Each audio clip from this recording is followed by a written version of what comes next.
Hello and welcome to another episode of ADHD Mums.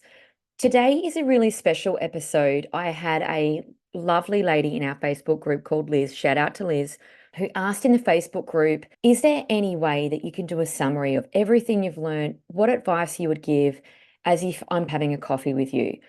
I thought that is an absolute great idea. This is going to be a summary episode over the past year. First off, I always had in my mind that I thought other people knew the answers. I felt like when I started this podcast that I would interview somebody who knew all the answers and I would be able to copy them and emulate them and I would have it sorted. I've interviewed a lot of Aussie mums, a lot of experts. No one claims to know the answer. Before and after the interviews, I usually ask a few questions. There's no one that has said to me, I've got this sorted. I've got it. Do what I do. One thing I really want to acknowledge before we start is that this shit is hard. It's fucking hard. There's no way around it. It's hard. I've had nearly 20 years industry experience in mental health. I have worked as a psychologist, and then I realized it wasn't for me. I am doing a master's in psychology at the moment. What I want to acknowledge is I have a lot of experience in this area. This is certainly an area of passion. However, I absolutely do not have this sorted. The experts don't have this sorted. If it feels really hard, it probably is hard. We know that 1 in 20 kids at the moment in Australia have some sort of additional need, and we know that the mothers feel or report feeling isolated, alone, hopeless, depressed, anxious. If you're not feeling good all the time and you're not feeling happy all the time, my personal view is that's probably pretty normal. So, first off, I don't want to go into what I've learned as if I know it all and I'm killing it. I'm not. But I want to try and cut through some of the slow learning that I did with some bullet points of fast facts of things that I've learned that I think work. If I was to have a coffee with you for an hour and you had just got diagnosed, this is probably what I tell you. I'm going to go through a bit of a highlight reel over the last year and what I learned. I did a lot of research on masking and why women were not getting through the diagnostic framework for ADHD. So it's like, why aren't women who have ADHD getting diagnosed? And because when my psychologist said to me he thought I had ADHD, if he hadn't have been with me doing that criteria with me, I wouldn't have thought I had it. Even me and my knowledge, looking at the criteria, I was denying it. And then he explained to me what masking and camouflaging is for the first time, which then pushed me to put out number 11, Masking and ADHD, which was a solo episode purely off the research because of what he had said to me. And basically, I realized how many things I put into place to help me live my daily life and cover up my ADHD. I've been doing it for so long, I didn't know I was even doing it. When he pointed that out, that blew my mind. And then, of course, I wanted to share this knowledge because I thought other people are probably masking, camouflaging, and then probably going to seek help and then not receiving the help because they're saying, I don't do that. I'm not late. I know when my appointments are because of their complex systems necessarily. That there was a real game changer for me because I started to realize I actually do have a neurological condition.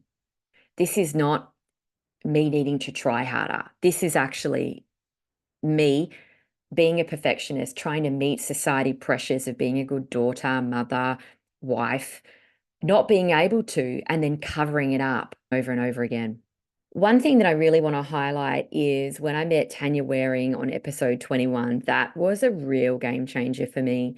It was probably early in my podcasting experience, and Tanya Waring has got 3 kids. She's got one child that's particularly got a lot going on, and she's quit her job as a lawyer to advocate for him full time, and she's gone back to study psych now. And she really shifted a lot of my mind around schools. So I'd received a lot of feedback from the schools that we were at that they can't really help my daughter because she wasn't really showing enough help or need. And they were busy with the other kids, particularly boys who were quite disruptive. And Tanya's thoughts on how the school system managed boys blew my mind. I felt like that was a real turning point for me because I started to realize that my son, who was in prep at the time, was getting a different experience to my daughter. And when they say that they're helping the kids who are a bit more disruptive, Are they helping or are they performance managing them out? Good question. I don't know the answer. Obviously, everyone's different, but that really shifted my brain a little bit around that. It was around about this time that I was also really struggling because my children had received diagnoses and I was receiving a lot of pressure. I felt pressure, internal pressure to get through the NDIS planning process, to get the early intervention started. And that was a very draining experience. NDIS isn't necessary evil. I don't want to call it evil, but there is an emotional hangover from talking for hours and hours about all of your children's deficits. The assessment process is deficit based. You talk about your children negatively, everything they can't do. Then by the time you get to the NDIS appointment, you have to even talk about that. And everyone encourages you to talk about your worst day. So you can't even really say a lot positive about your kids. You want to really talk about the most negative day possible and what they could do, have done, not necessarily do all the time, but you really need to go there. I had to do that 3 times over because I've got 3 kids, and that was incredibly difficult. And if I could go back in time, I always shoulder load and I don't talk to people or tell them. I just shoulder it and shoulder it. My advice to anybody who's going through this at the moment is I think you should probably be honest with your husband at least. My hubby had no idea of how draining or what it was like. I didn't really tell him, I just did it. And the emotional hangover process from that was huge. Also, once we received our funds, I got a phone call from a provider, and I don't know why I thought it was the NDIS, and they booked me out schedule wise with just a heap of stuff. That sparked me to do episode number 22, which is called Therapy Fatigue. I thought that was the best way forward at that point. I thought that was me doing the best thing by my kids. What it actually was me laying out on the ground like a sacrificial lamb, burn the martyr, and I was just exhausted. 3 kids, all the appointments, driving around after school. It was a nightmare and it was 100% not worth it. I would not get caught on that therapy train again. And I don't encourage anybody else to overcommit on therapy at the risk of your own energy, happiness, etc. I realized afterwards that I am the nucleus of the family. I am the emotional regulator for everybody. And when I'm running around like an Uber taxi every single day and then trying to entertain the other kids while the other one goes in, it was just ending me and it wasn't worth it in my point of view. So basically, if something's not mobile, we just wait until we can find somebody who's mobile. The other thing that a lot of people have said to me is, wow, you're so lucky you have such a great allied health team. Yes, but it's not out of luck. So pretty much what I do is I research heavily on the Sunshine Coast Mums page. You would have one in your area as to what is the best therapist, who's mobile. I ask questions, I watch, I search names, and then I wait for the right person. If I think I've got the right person and they're full, I just keep emailing them until they eventually have a spot for me. I do have a strong belief that squeaky wheel gets the oil. And for me, I know it's hard, it's tough work, but for me, what I have learned is that you're better off with a quality therapist that you see less or is harder to get a hold of than to starting somebody just to plug the hole and then realizing that it doesn't work. I also, as well, have gotten a bit jack of the initial appointment crap that you have to do. Sometimes I feel like it's a bit of a money grab from the NDIS. So, people want to bill you for an initial to charge you a heap of money. What I usually do is I find a report now that I think is reflective of my child, that I think fairly accurate, and I say, read this and get what you need from it. Email me your questions. If you want to charge for an intro, go for it, but you can use that time reading all the reports and getting up to speed. I don't want you to bother me because this might be controversial, but I think it's lazy. I think it's lazy from the practitioners. They just want to get you on the phone to ask you the questions, and then they verbally ask you, what's your address? What was your pregnancy like? Oh my God, can't deal with it. I won't do it. Just won't do it. I was doing it a year ago. I won't now. So when you're starting with a new therapist, you need to figure out a way that your child can get value for money that does not involve you putting in heaps of your time. I also, at that point, to be honest, was forcing a normal that wasn't there.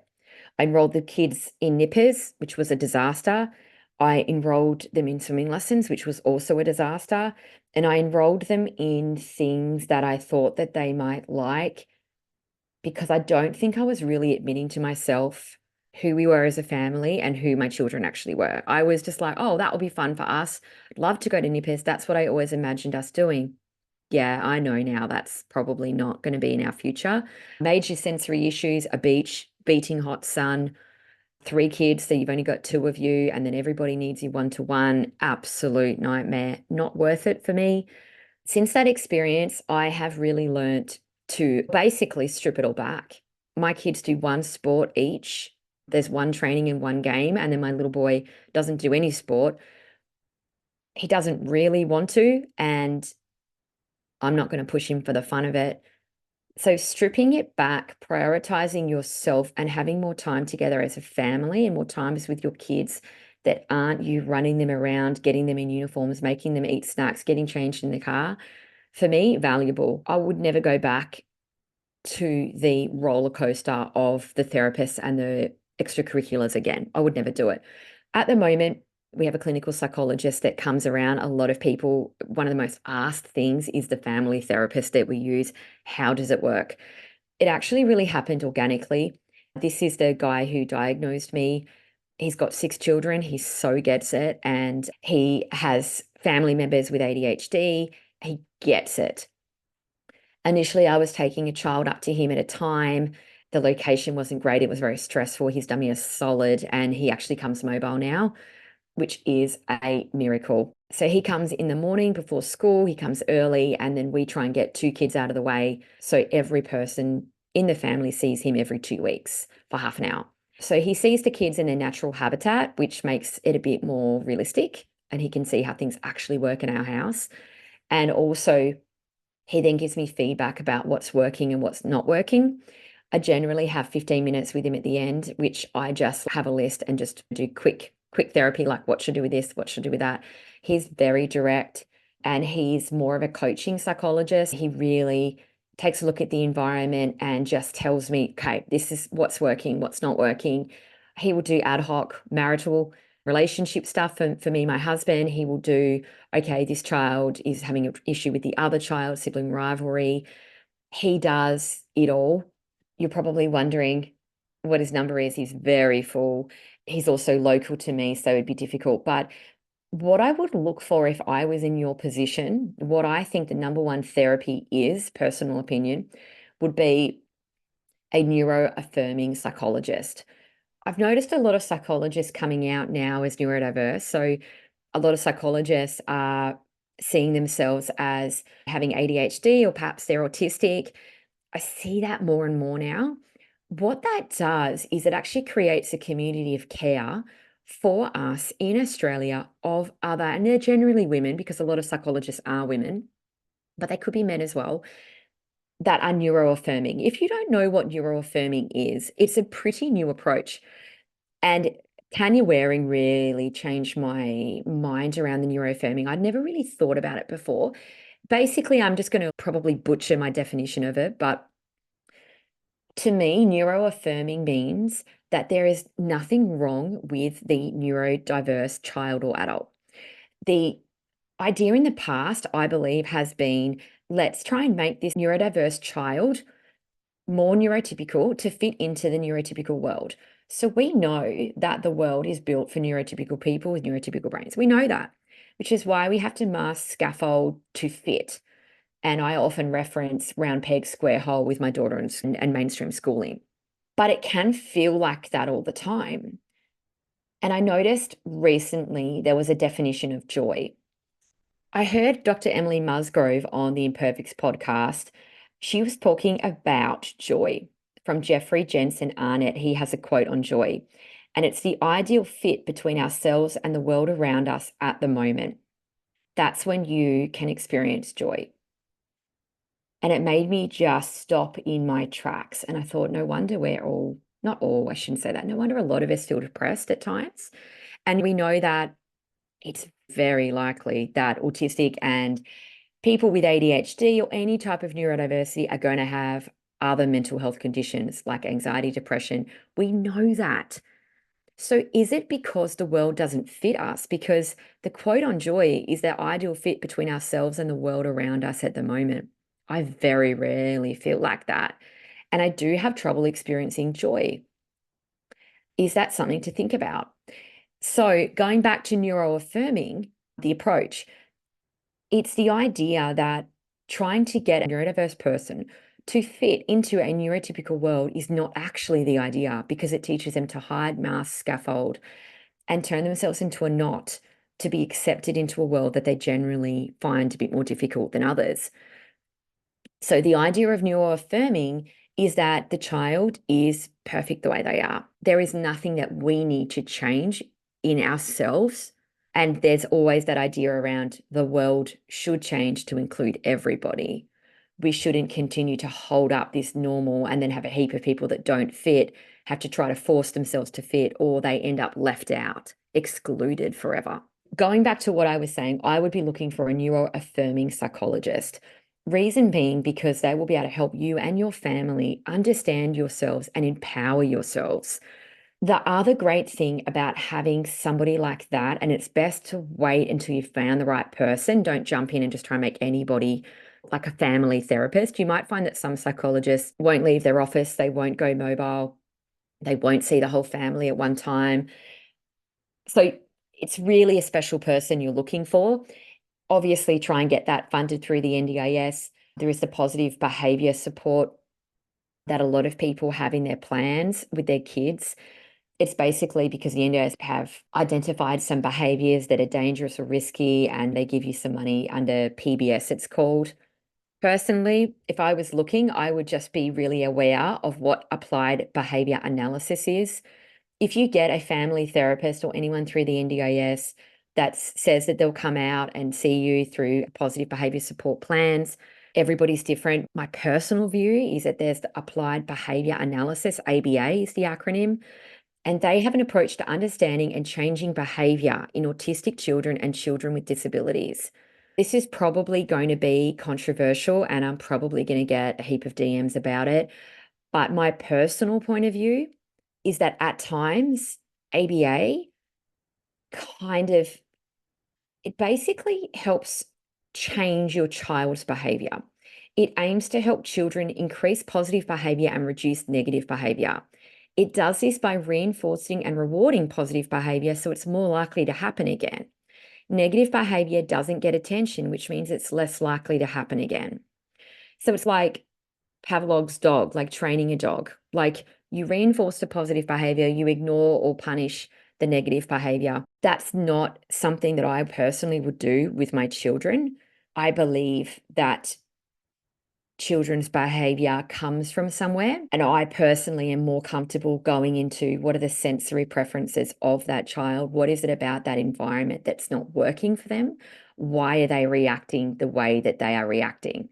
Dr. Ross Green says that children will do well if they can.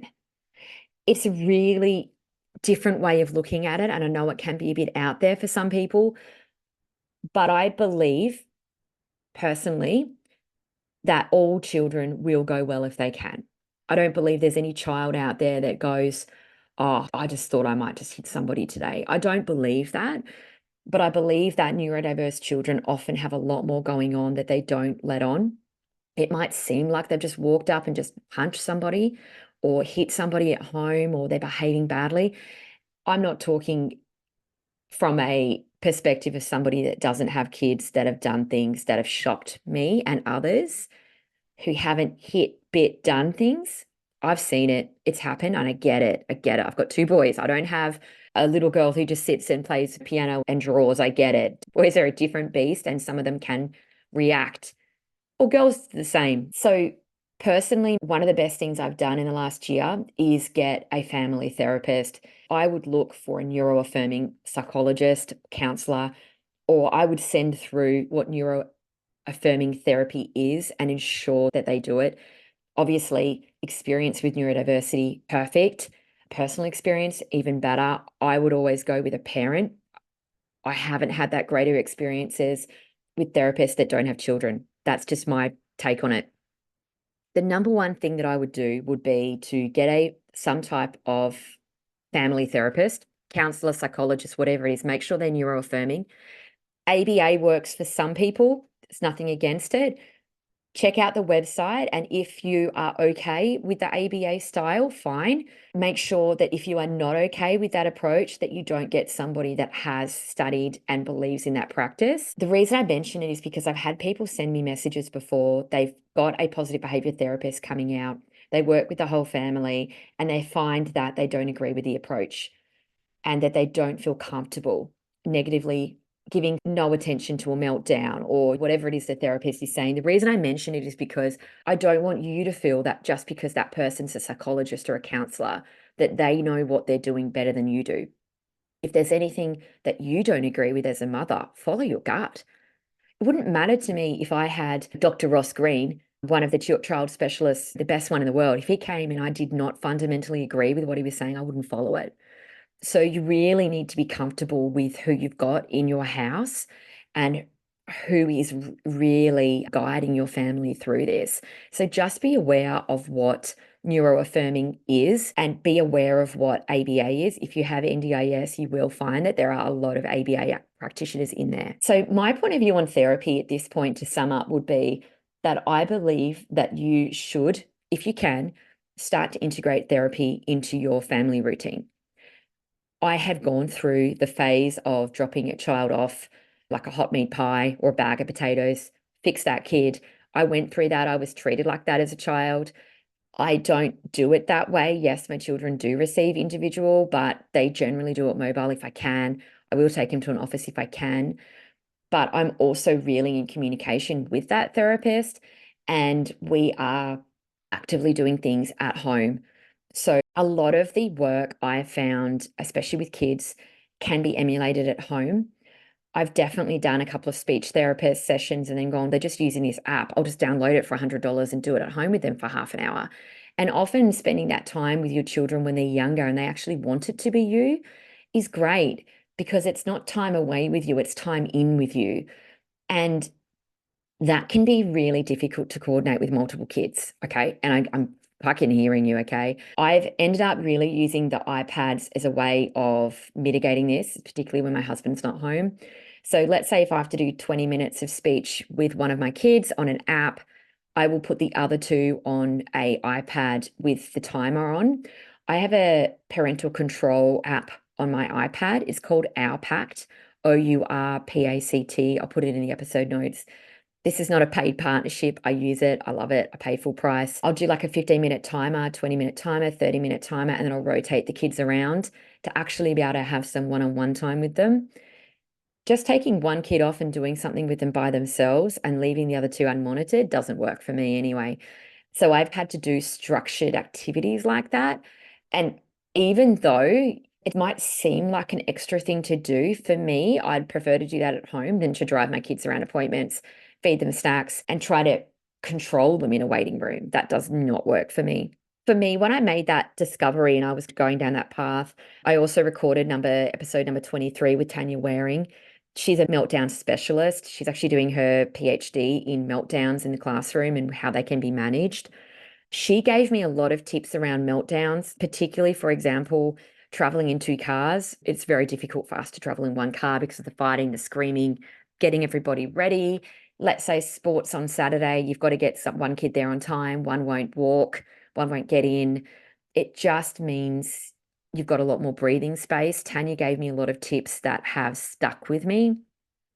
It's one of the episodes that I learnt the most from. Another real highlight for me was number 24, Jasmine Meek. She emailed me and said, do you want to follow my diagnosis journey? I thought, yes, that sounds fun. And you know what? It was actually a really great insight into how bad it can be, because her 3-part series, oh my God, what happened to her was horrible. I'm going to put that in the episode notes as well. So the part about Jasmine that I thought was really interesting was it was like medical gaslighting, and also, I suppose, just a sheer lack of the diagnostic framework, the fact that she didn't have enough childhood symptoms to get diagnosed, even though she definitely had ADHD. It does have a really great ending, part 3. She does get diagnosed and she is medicated, and it absolutely changes her life. But watching that play out and seeing her after the second recording, Jasmine was, it was horrible. She just felt, I was worried about her. I sent her a lot of messages, a lot of phone calls because I was really worried about her mental health and I was worried she wasn't safe.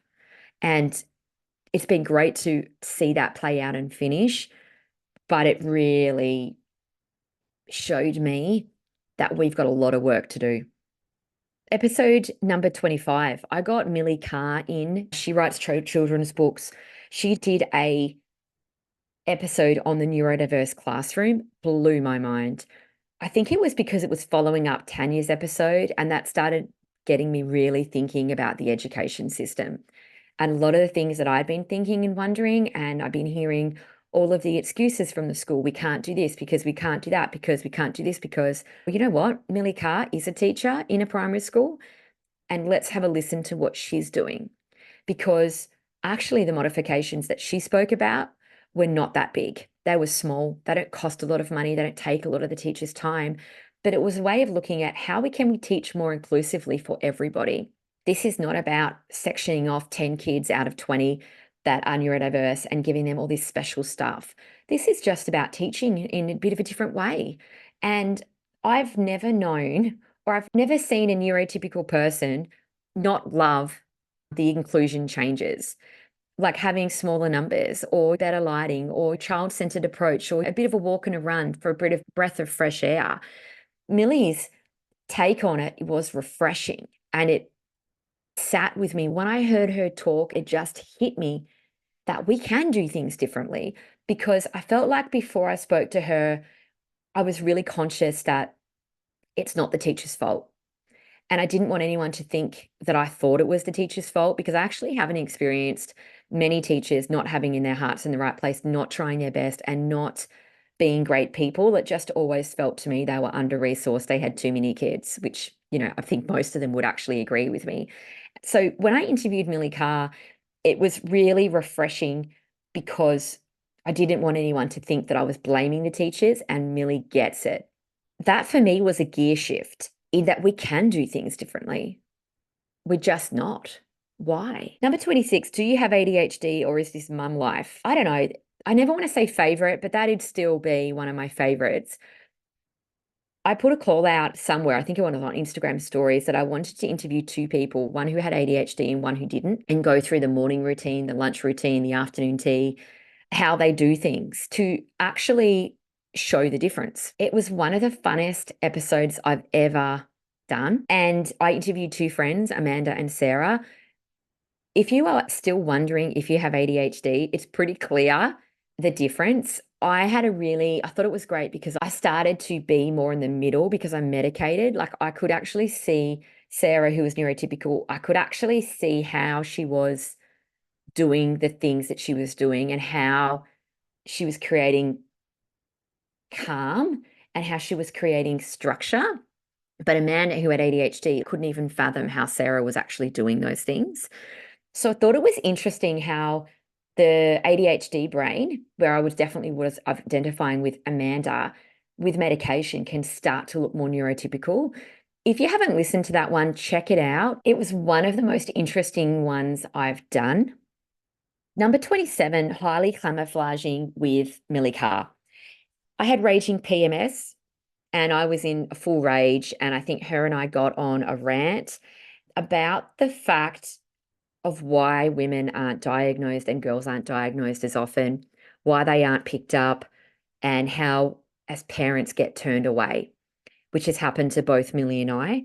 And it was great to talk to somebody like-minded who gets it. It really goes into why. Why are women still not getting through the diagnosis framework and being pushed and turned away? Why are girls still being told from the GP that they don't need a referral for a pediatrician? And what is it about society expectations and females that we turn ourselves inside out to behave perfectly or be the right student or have the homework done, even though we've turned ourselves into knots and it looks like everything's okay from the outside? One of the best tips I got from last year was episode 28 with Sharon Collins. We actually unpacked some of the problems that I have with my kids. And it sounds awful problems I have, but some of the situations I find myself in constantly. For example, I would have two kids that would physically fight within 300 meters of the school. I'd be trying to drive and they'd be across the back screaming at each other. And she had a lot of really simple tips. Take snacks with you to pick up. And I found that changing the way that I do things and feeding them straight away, for example, actually really has them all regulated before we even walk in the door. So there's a lot of really practical tips because perhaps the expectation for my children to jump into the car and tell me happily about their day is not realistic for them. I have one son that doesn't eat or drink all day because he's too distracted. And he gets in the car and he's just done and he's starving. And then he has to wait 10 minutes for me to go home. That doesn't sound very long, but for him, he's off his tree and it causes chaos. And I end up yelling, nearly crashing in the first 20 minutes of having my kids, which is a horrible way to start the afternoon. So that was a real game changer for me. I also did a relationship episode with her, and she talked about she's neurotypical, about being in a relationship with her husband with ADHD.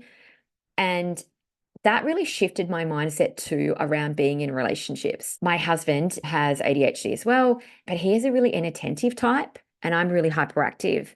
And that can also mean conflict because we're diverse but different. And the way that she is curious and compassionate to her husband, I found really empowering and refreshing to hear somebody manage him, to hear someone else's perspective on it. I thought was really incredible. And I loved what she said. That changed the way I viewed him. And it changed the way, I suppose I started to see how hard it would be for the other person to be in a relationship with. I can be patient with my kids, but maybe I'm lacking patience elsewhere. And because I'm so hyperactive, I have a complete lack of understanding of why he sits on the couch when he's got all this stuff to do. And because he looks motionless and he's scrolling, I assume he's relaxed, but he's not. He's actually really stressed out. And getting a different perspective from Sharon really helped me with some of that. I love that. That was her relationship episode. Shortly after this, there was a major breakthrough for me where I talk about this a few times. So I'm not going to go into too much detail in case you've heard it. But basically, I have a friend who was about to have a baby and she was putting all this pressure on herself to be this most beautiful present mother and never wish the time away and be more grateful and blah, blah, blah, blah, blah.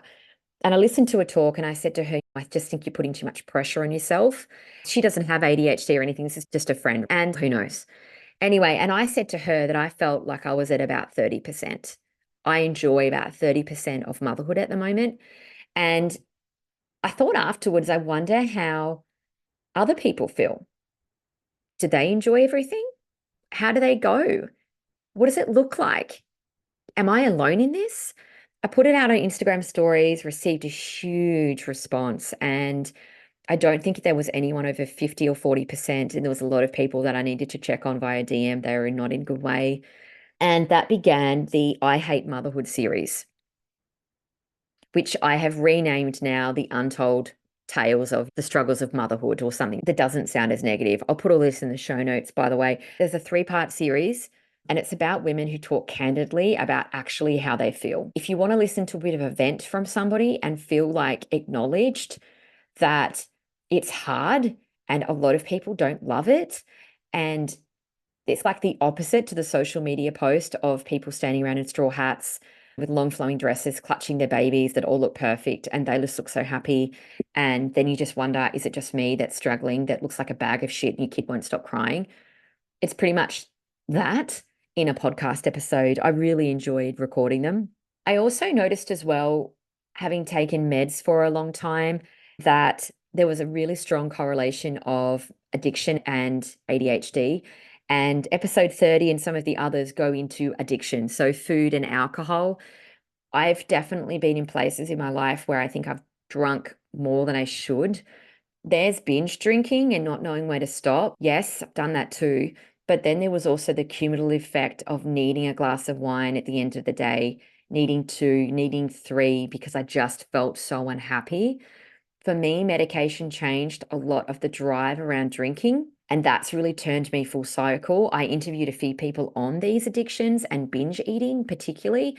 I thought that medication plus doing therapies on plus getting help for yourself around binge drinking and eating works.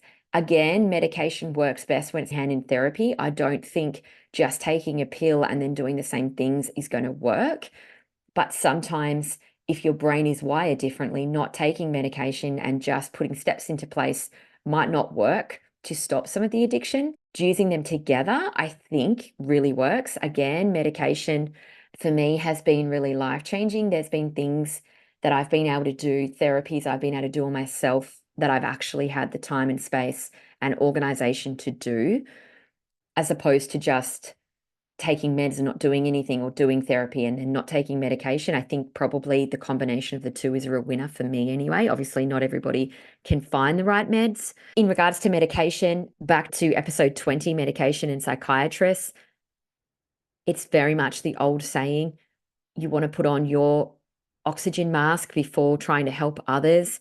If you're prioritizing everybody else and not helping yourself, you've never tried medication, you don't have the money to find the right one. It's hard, but I probably, if it was me, my advice a year later would be to medicate yourself first. Feel how it feels, find the right one, because you are the nucleus of the family, you are the emotional regulator. And if you can feel better within yourself, you might find that your children go better because you're more regulated. It also helps with the executive function around having the time and space to do therapies with your kids, to sit down and do the iPad for the speech, or integrate the therapies, or call people back. I really struggled to do that stuff without medication. If you can, try to keep going. It took me 3 or 4 appointments to try and find the right medication. When I found the right one, it was certainly worth it. So I wouldn't just try one and then just say it's not working for me. It is worth going back. And then at least you've done everything you can. And then maybe you then try a non-stimulant medication. But obviously that journey is very personal, but I do think it's worth exploring all the way if you can. Also, throughout this, Tanya Waring did an episode on school advocacy.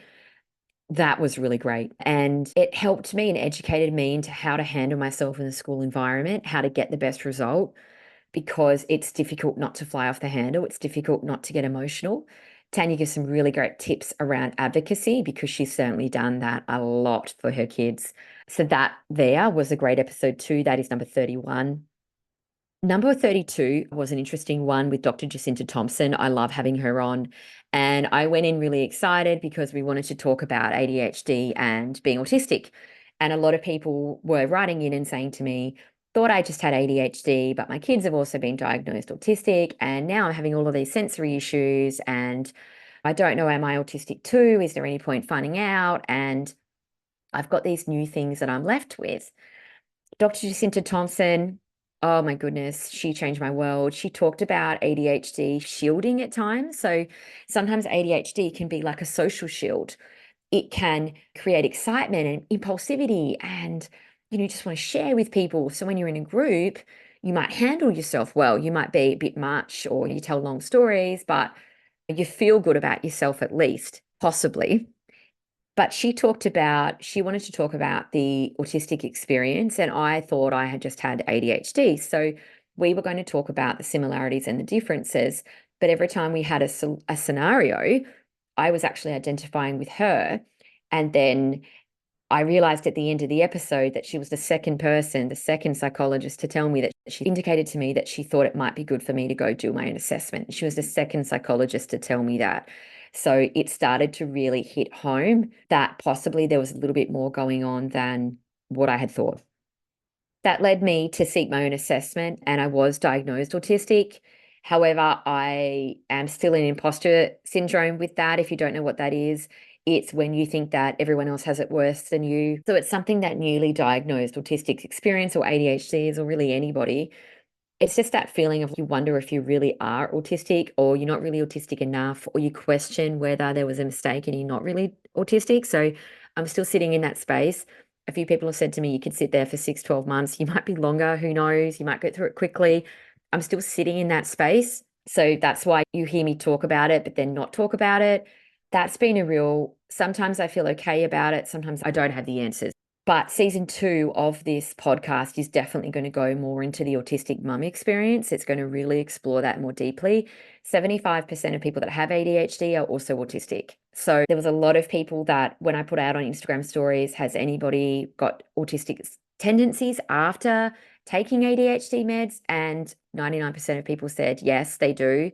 So I'm assuming this is affecting a lot more of us than what we think. So if you are listening to the episodes moving forward and you're thinking, oh, gee, I'm really resonating with this autistic mum experience, that might be something that you want to look into. Obviously, to go through a diagnosis to see if you are autistic or not is time and money. And then at the end of it, you may not feel that you've gotten a lot out of it. For example, especially if you do get diagnosed autistic and then you sit in imposter syndrome for a while and it's cost you $2,000, for example. There are psychologists, if you just want to know, that will go through that pretty cheap for you. So, they'll give you a big discount. They're not doing a big report for the NDIS. There are a lot of autistic women who are trying to get on the NDIS at the moment. I think they're making it harder and harder to get on there. Typically, you do have to be a level 2 autistic person to get on the NDIS. Why there's levels and how that works is not up to me. I'm just going to leave that there. But a lot of women are saying they don't think they're going to get a lot of help anyway because they're not autistic enough. I think if you go and see the right clinical psychologist, they might be able to go through some of your scaffold masking, camouflaging, and you might end up with a level 2. You don't know how your assessment's going to go. So you might end up with an NDIS package. It's hard to know, but it's certainly worth finding out. There's a lot of women on the podcast who've messaged me that have successfully got onto the NDIS, going through an assessment. Some of them are working, they have kids, and they've just gone to a really great report writer who has managed to help them. Always worth checking that out because there's a lot of benefits being on the NDIS, and there is some really great services that can absolutely help you if you can. Then we went through to number 63, the homeschool episode. I said this to Nikki openly from the Wildlings that I didn't really think the homeschooling episode was going to apply to me until I started talking to her and I realized that we were two peas in a pod and actually homeschooling is a real option. The reason that I spoke the way that I did in the episode and was because I wanted people to see there were more options. Sometimes we feel stuck. It's mainstream schooling or nothing. You have to go to school. There are other ways to do it. And I suppose I just wanted to air that. That was a real game changer for me. When I interviewed Bessie Campbell, Life as an Attentive Mum, I actually heard for the first time what a meltdown in a mum would look like or a shutdown. And meltdowns are typically like you can physically see it a little bit more. They might do things outwardly, stim, yell, say phrases. That's the stigma around it is they might hit somebody or punch somebody that tries to touch them or punch a wall or something. I thought it was really incredible to listen to Bessie talk about what a shutdown is like for her as a mother. That was a big episode. I loved that. She's both autistic and has ADHD. Also, I published an episode on my change of mind around medication. That was a really big shift for me. I always said on all of the podcasts that I didn't feel that my children need medication. I would medicate them in the future when they need it, but I didn't think they needed it right now. When I sat down with our pediatrician, who I waited a long time to get in with, but I actually trust, the reason I waited so long and I wanted to go with someone was I trust because I actually wanted to listen to what she said and do it. I didn't want to go to somebody and then ignore their advice. And for me, because I'm quite knowledgeable in the area, I do need to go to somebody that I trust because I want to learn and I want to respect them and know they're amazing. Because sometimes in this podcasting experience, I listen to a lot of stories about practitioners that don't necessarily have the newest information, that are not up to date. And then that gets in my head, and I don't want to use practitioners or providers that I don't know are really good. If you listen to the medication episode on what changed my mind, you'll see all the research there. It's very well documented that I believe that basically a child's brain can change. I think if you look, and there's studies around, this isn't me talking from my spiritual journey that I heard about on TikTok. This is research based that if you take a child's brain that's neurodiverse, it is smaller, it does not function as well than a neurotypical child's brain. If you medicate a child properly with the right dose and you do the therapies, By the time they are in their early 20s, when their frontal lobe develops fully, you may find that they have a neurotypical looking brain and they may be able to come off meds. It also looks at the outcomes, the unemployment, the schools, the overall happiness and success of a child has been mapped in a longitudinal study and definitely says that meds are the right thing to do. That's my personal opinion. It's based off research. It's all in that episode. It changed my mind. I was in the right place to hear it at the right time. Everyone's different. It's just an option, and it's not an option I thought I would do. However, since medicating two of my children, because my youngest is not 6 yet, which is when you generally start, it has been really life-changing for our family. And I feel like the therapies that we were doing before are actually going in a bit better. I feel like expecting one of my children to stop and listen before doing things that are unsafe, for example, are a lot easier for him to stop and listen with a medication that is for impulsivity and hyperactivity. It's easier for him to do that. And then my responses to him are more positive. I talk to him positively. I feel like the messages that he gets at school are positive. And that for me is really important. Again, obviously, every child is different, but it changed my whole perspective. And I wish I had have known that a year ago, which is why I mention it now. The other thing I will say about medicating children is that I would always do your research first. Ask in Facebook groups, really research the pediatrician or the child psychiatrist like fully, and go in there educated on what you think might work or what you've tried. Often they're trying their best, but they don't know their child as well as you do. So don't see yourself as anything else but an expert on your own child. Yes, they're a pediatrician, but you're an expert on your child. So your opinion matters, and go in there knowing that.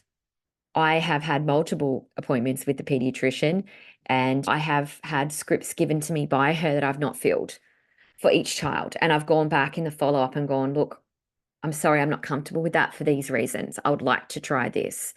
And when I've spoken to her openly, showed her my own research, talked to her, and really aired out what I think, a couple of those times she's actually come back and given me information that has changed my mind. And I'm like, okay, actually, I think you're right. Or, oh, okay, she's okay. When you say it that way and you show me this from the teacher, maybe you are right. Maybe we could try that. So you're like putting two brains together. You're putting an expert on medication and development with the expert brain of someone who knows their child inside and out. And that there is a good combination. I don't think it works as well if you've only got one. You need to have you're the expert of the child and they're the expert of development and medication. Together is a good result, but don't let them make the decisions without really researching and having a think about it because we know our kids best. Also, before you go into a diagnosis appointment with a pediatrician or child psychiatrist or a psychiatrist for yourself, if you think they might have ADHD, look up the criteria first. Go through some self-tests, look up camouflaging if you've got a daughter and masking or a son that do that, and be armed with examples. I think sometimes the expectation that they're the practitioner, they're the doctor, they are going to problem solve this with me might not be true. They will ask you questions off the criteria like, do they often lose things? You may say honestly no, but then you would need to say, I help them with that. Their teacher helps them with that. We check their bag because they don't have all of their things all the time. No, they don't lose things because I have air tags on everything. Really think about things before you get there. And I acknowledge we have ADHD. It's hard. It's hard. I get it. If you can medicate yourself first, it does make it a bit easier, or try and do changes or body double with a friend.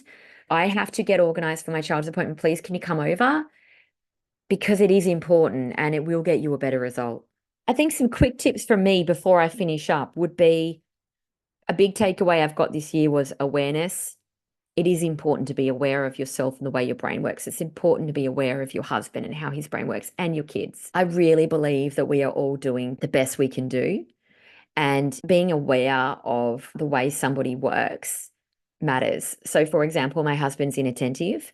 So when we break up the household duties and chores, I always try and give him things that are time sensitive, because if I give him a job like the roof is a bit moldy, can you get it fixed? He won't do it. But if I give him, could you buy food for the week? Even if he forgets, at some point we all start starving and he gets onto it. So just be aware of the tasks that you're doing and your children and your partner and where people's strengths and weaknesses lie and play to those. Don't give people in your family jobs that they can't do. Don't give yourself jobs that you're not good at, don't enjoy.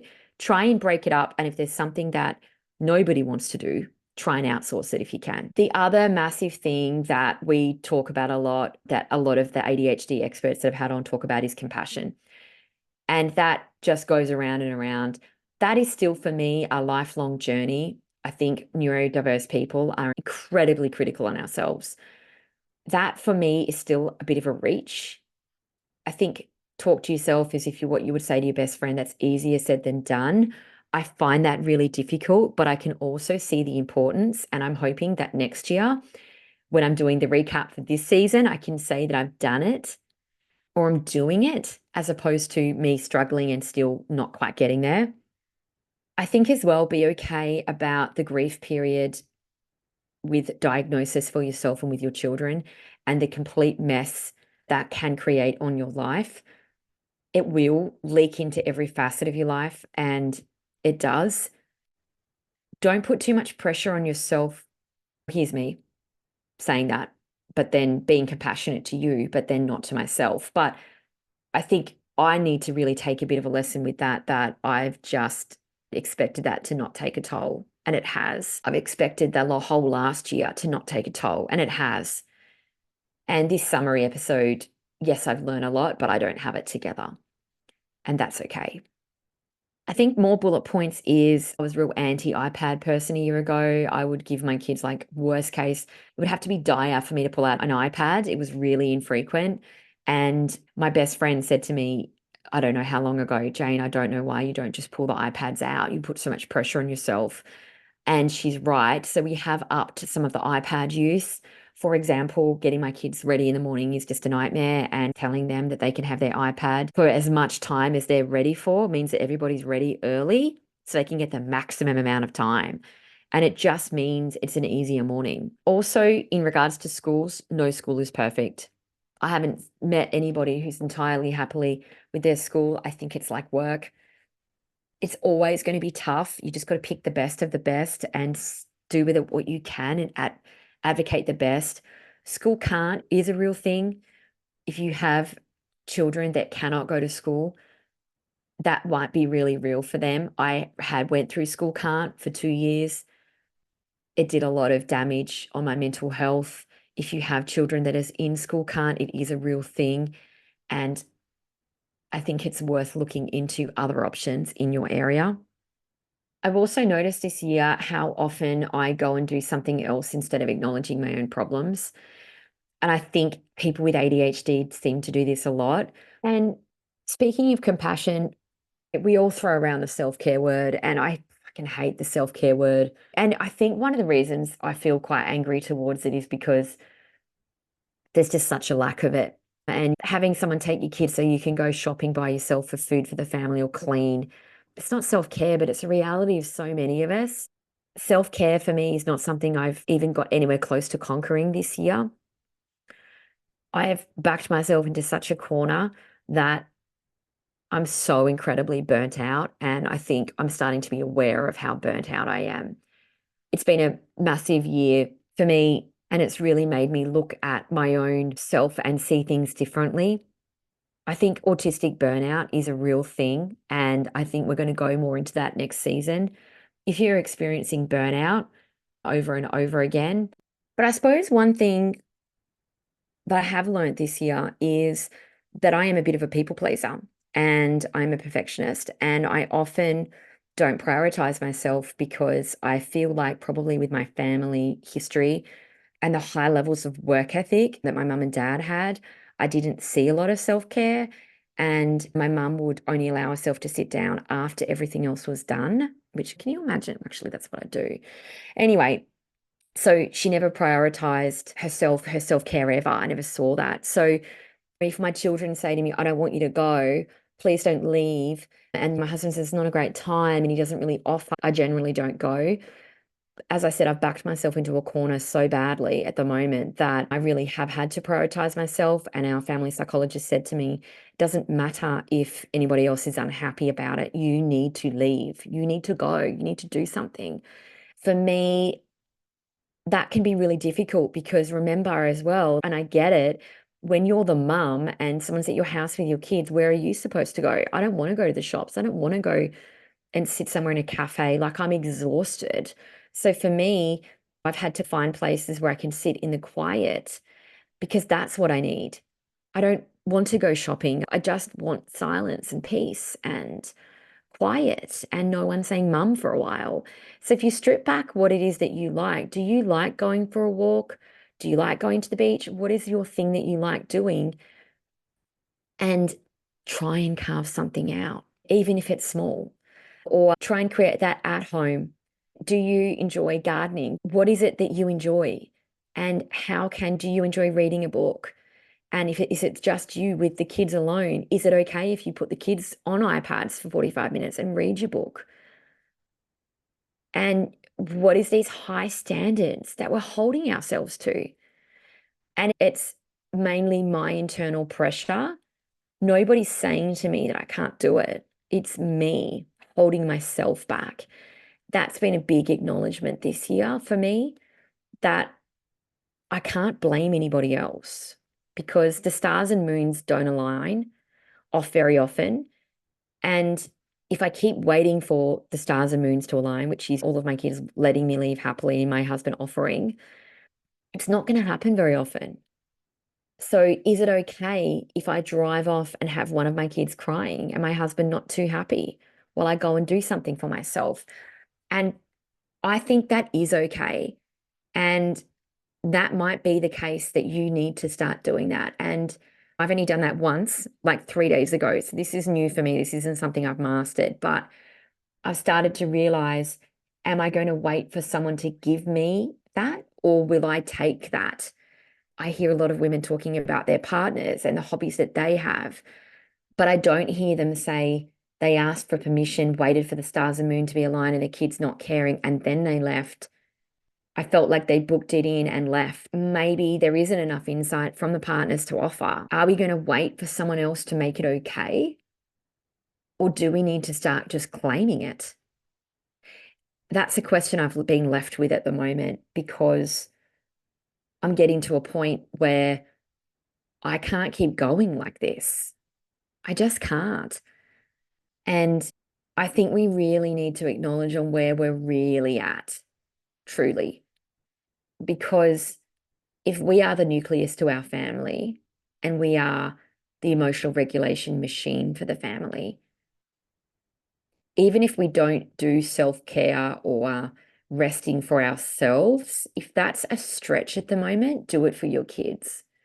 Because I know that I'm more snappy, irritated, short-tempered when I'm spent and I'm done and I'm not the best version of myself. Do I need to go and re-energize for myself? Yes. But at the moment, I'm trying to reframe it to myself that I'm also doing it for my kids and my husband, and that actually nobody wants to have a family member running on empty because they're not joyous to be around, to say the least. I think for me, those would be the key learnings that I've had over the past year.